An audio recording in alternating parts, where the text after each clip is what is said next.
class 9 students for chemistry lecture, chapter 3, that is water. Hope all are good. Let us continue the same. We are doing chapter 3, that is water.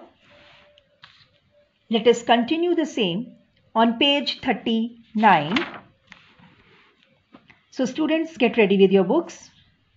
In previous video part 4, we discussed about solute and solvent, saturated, unsaturated and supersaturated solutions.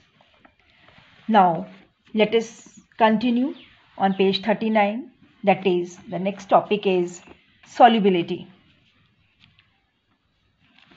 So what this solubility is? The amount of solute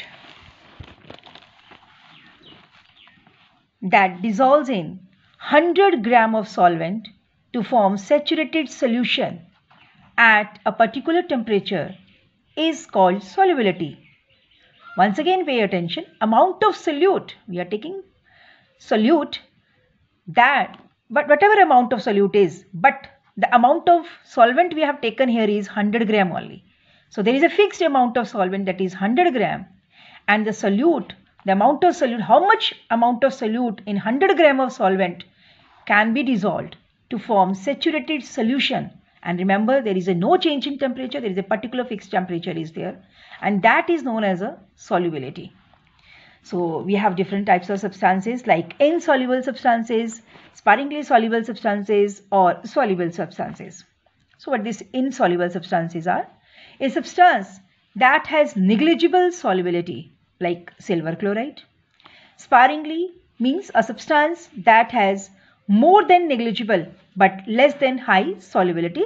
Example, calcium chloride.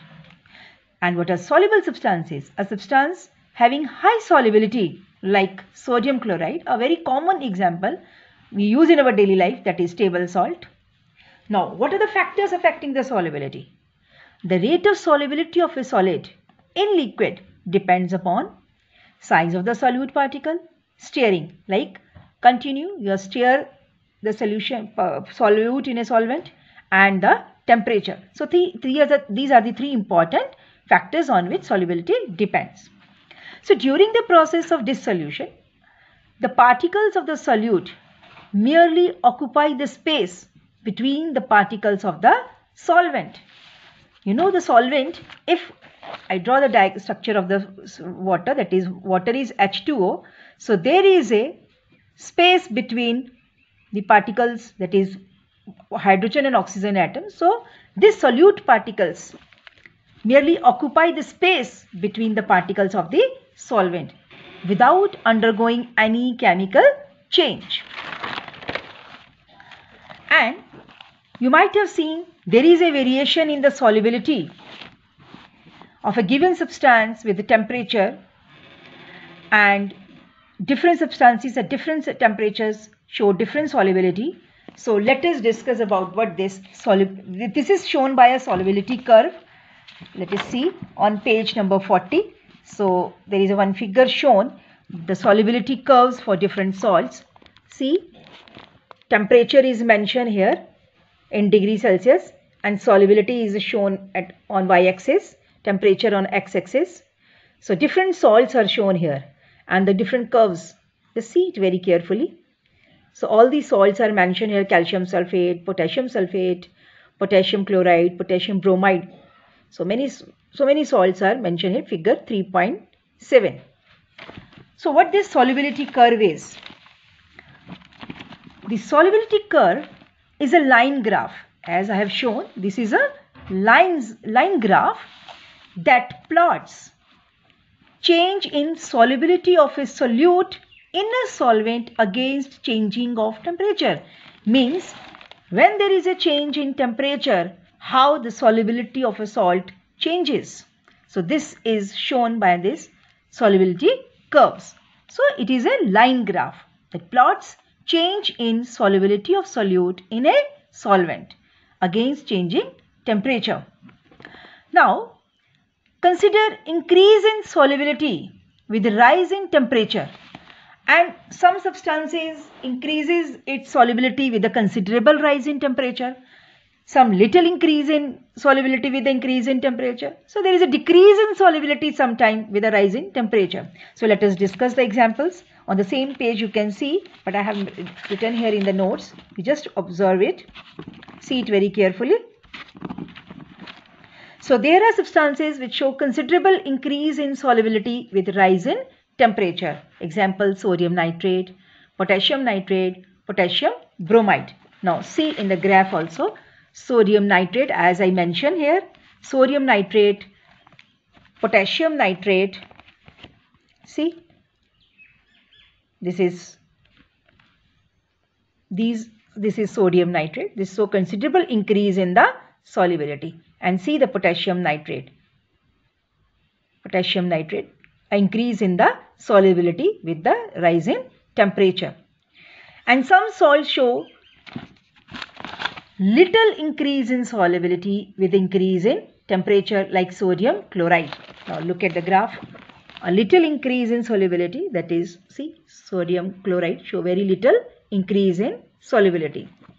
And there is some substances, there is a decrease in their solubility with a rise in temperature. That is, after attaining a certain temperature, solubility decreases. So examples are hydrated calcium sulfate. See the formula of hydrated calcium sulfate. Water molecules are shown here. And other is slackline. So you have to learn it. These are very important examples. You have to learn the substances show considerable increase in solubility, little increase in solubility with the rise in temperature, or decrease in solubility with the rise in temperature. These are very important questions. So look at the graph which show decrease in solubility, as I have said, slackline and the calcium hydroxide. So here this curve line is shown for the calcium sulfate is shown here. This is a curve shown for the hydrated salts in which the solubility decreases with the rise in temperature. So this line represented the hydrated calcium sulfate. So I think this graph is clear to you. So once again you look at it and learn it. Now there are some salts which show anomalous solubility. So look at this graph. Anomalous solubility is shown. But before that, just listen. What is anomalous solubility? There are some salts which show solubilities